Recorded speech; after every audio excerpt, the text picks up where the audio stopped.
Chapter 10 The Role of Government by Stephen Davies.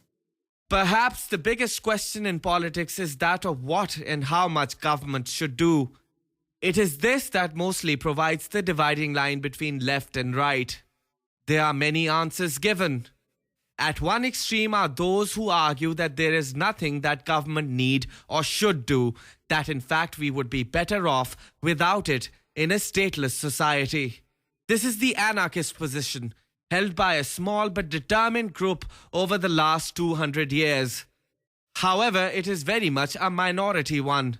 Most people think that government is an inevitable and necessary institution for one reason or another. Interestingly, while some people argue for no government, nobody has explicitly argued for government to be responsible for everything, for all aspects of life. The closest we have ever come to this were totalitarian states of the communist or fascist variety. North Korea is the closest still in existence. Cambodia under the Khmer Rouge is the place where it actually happened. Most people, however, accept that there should be limits on what government does, that it should not do everything. The argument then is over how widely and where the bounds of government action should be drawn. Personal choice or political choice? Another way of putting this makes it clearer what is at issue here. Broadly, there are two ways of deciding what people can do and how they can dispose of resources. One is to leave it to the decisions made by the individuals. This may be individual decisions by particular persons. Alternatively, it may mean decisions arrived at collectively by groups that people belong to on a voluntary basis, such as clubs, trade unions, corporations, or even informal groups such as people deciding to go out for dinner together, for example. The other way is for rules to be made to bind individuals and resources to be allocated by a collective process which does not come from immediate consent. This is the political process. You may say that surely there is consent exercised through the vote. However, a moment's thought will show this is not so. Laws made through the political process bind everyone, including those who do not vote, and even those who cannot, such as juveniles and residents from abroad.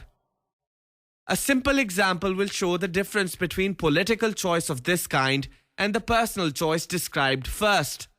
Suppose a group of people go out to dinner together. In the first case, each person will choose their own meal from a menu individually. Even if the meal is decided collectively, each person is free to not take part and go elsewhere. It is ultimately a personal, individual choice. Suppose, though, the content of the meal was decided collectively by a vote, with the minority bound by the decision and unable to opt out or go elsewhere, at least not without severe penalty. This would be like political collective choice exercised through government. The key debate. So the question is this: how many areas of life and how much allocation of resources should be decided through the political process and how much by personal choice? In education, for example, most of the choices are made through the political process rather than by individual choice. In groceries, say, the opposite is true. Most choices are ultimately made by individual consumers, and firms like Tesco and Walmart ultimately respond to them. This is not the same thing as asking how big government should be. This is how much of the total output of society it should dispose of. A government may only concern itself with a limited range of activities and areas of life. However, if those areas involve employing lots of people or spending large sums of money, then you will have a large government even though it only does a few things. Conversely, you might have a government that controls and decides many aspects of life but does not spend that much money. This is the case in contemporary Singapore, for example. In Britain, we now have a government that both spends a great deal and is concerned with many aspects of life. Beyond left and right. This argument is also not always a simple one between people who want limited government and those who want large, extensive government. Much of the argument is between people who want government to be responsible for some things but cannot agree what they should be. There are some who think that political decisions should rule much of economic life, but think things such as sexual choice and lifestyle should be a matter for individuals.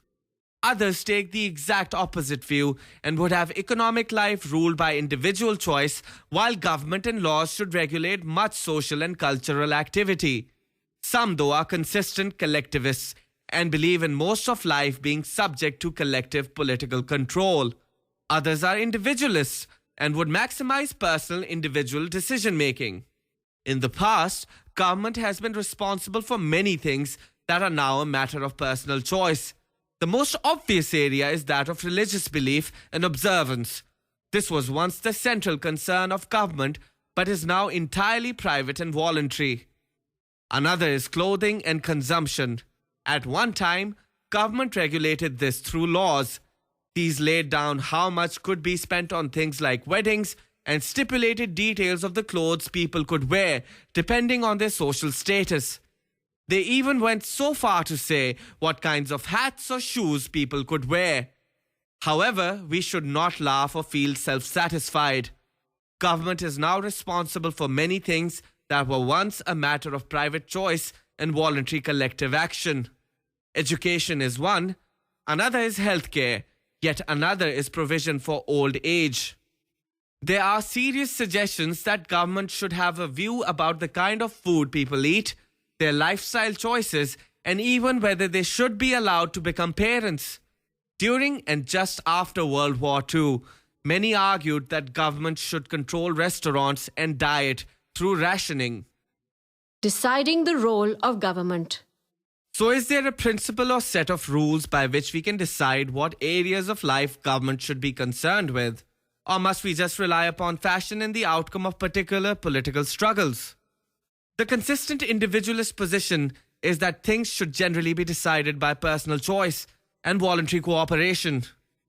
A case should be made for any departure from this. The burden of proof should be on those arguing for collective political decision-making and a role for government in any area of life. 5 main reasons are given for making individual choice the default position. Number 1. Individuals are in general the best judges of their own interests. They know what it is that they value most. They know their own circumstances best. Most women agree that their husband knows them better than anyone else, but would never dream of letting him buy their clothes. Why let a complete stranger or collection of strangers decide what kind of education your children should have? Number 2. Personal development and flourishing can only happen if people are free to choose and to learn from the choices they make. To the extent that they are not, they remain like children and do not develop. Number 3. Social progress and development is best served by allowing individuals to choose as much as possible for themselves. It is the experiments that eccentric individuals make that are the source of innovation and discovery. Collective political decision-making inevitably means giving particular people power to decide what others should do. This is both dangerous and morally corrupting for everyone, particularly the people with power. As Lord Acton said, all power tends to corrupt. Finally, all of the evidence is that collective decision-making is simply less effective and efficient than relying on individual choice. Not only are personal desires less likely to be met, but there is a huge waste of resources. The counter-argument essentially has 2 elements. The first is that we are in a real sense childlike. We do not know what is best for us and left to ourselves will make the wrong decisions. Apparently though, some people are not childlike and know what is good for the rest of us. The second is that we are collective social beings and individual identity and personal choice are ultimately an illusion. Since we all really want the same things, we should collectively decide what it is we want to have. Government is the instrument by which these collective choices are realized. There are a very few cases where this kind of argument is true and where allowing personal choice is unrealistic. Collective national defense is probably one. Another may be the provision of law. Public sanitation, perhaps another. These, however, should be seen as exceptional. Individual choice should guide most aspects of life, and this affair of politics and government should be strictly limited.